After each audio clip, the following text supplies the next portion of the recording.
Come today, let's make a winter special vegetable, that is palak and keema recipe. Some whole spices, that is cumin, some cloves, green cardamom, bay leaves and cinnamon. The 2 onions that I have chopped with 1 green chilli. Green chilli is optional. This is a vegetable that is full of protein and the goodness of the spinach. Add a tablespoon of ginger garlic paste.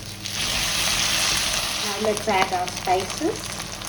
Some turmeric powder, chili powder as desired, coriander powder,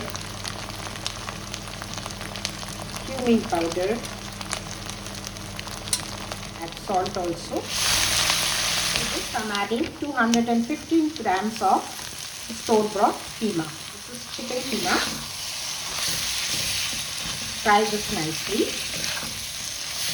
Add 3 large tomatoes chopped.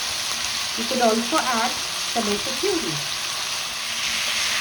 Cover and cook till the tomatoes become mushy. I personally like to use hybrid tomatoes, which are more pulpy and less starchy.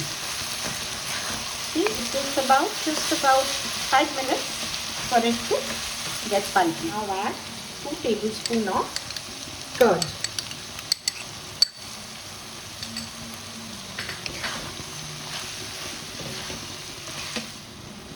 Now let's add the spinach.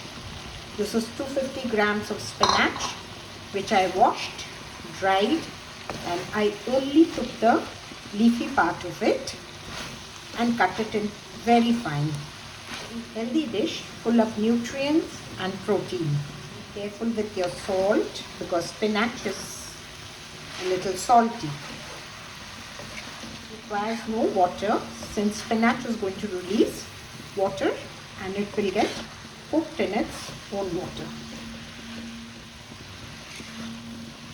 Some kasuri methi or dried fenugreek leaves. Let's add some garam masala. The garam masala is optional. Some whole green chilies and some coriander leaves. This is a speciality you will love to eat. Have it with roti, paratha, rice, pulao, anything. Absolutely delicious. Now let's plate it.